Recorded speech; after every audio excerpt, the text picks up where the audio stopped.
All right, for more on education in Brazil and Latin America, I'm joined by Kelly Maurice. She's the director of the World Fund Brazil. Kelly, thanks for joining us. Let's get straight into it. Before we focus on tertiary education, let's look at the high school level or secondary education.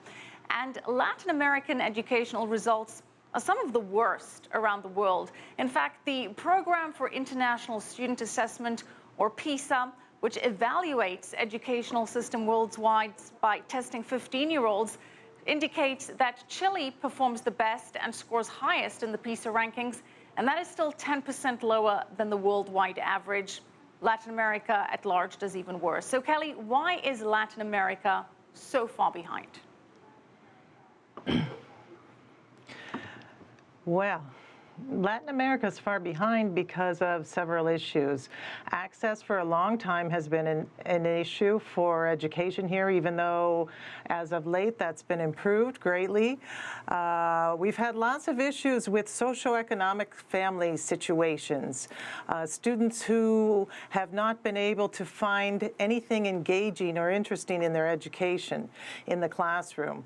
They often don't see the relevance to what they're learning and what kind of work they'll have in the future and the type of correlation there for them in their own personal lives. But is that specific to Latin America, or could this be seen as a larger trend worldwide? This could be seen, yes, as a larger trend worldwide. These issues are not only pertaining to Latin America, but also worldwide. Here in Latin America, we have a very big issue around dropouts. The dropout rate is about 1/3, and the larger portion of dropouts are the boys. This is also an issue here. And we do see dropouts in other places, of course, but this is an issue here for teenagers when the opportunity cost is very high. They often need to work rather than go to school. And another added factor is the fact that the high school degree in itself is not that helpful in advancing their career going forward because the high school degree doesn't help their jobs to get a higher rate of employment for them. So unless they're college driven, it's a challenge.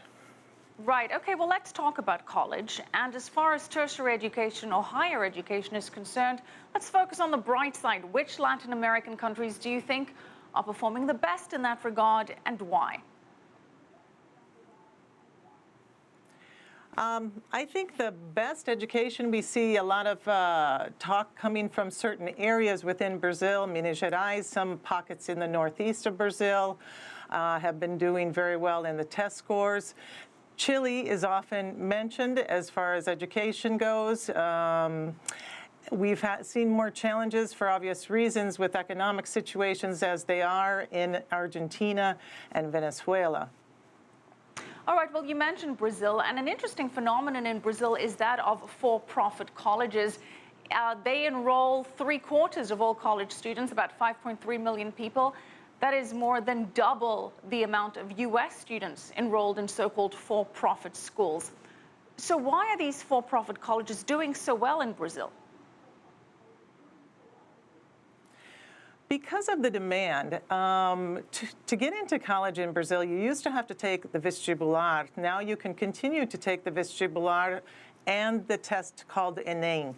Both these tests are the pre-college exams, and many students seek to go to the public universities.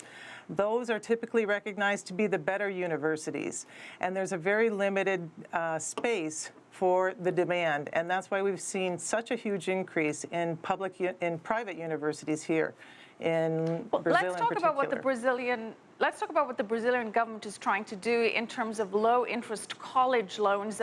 It's providing student financing. Is that a good thing, or could that lead to a potential debt problem in the future? It's a good thing if it stays consistent. They've been providing financing, and then some of the rules have changed this year, making the requirement different and the test scores having to be higher.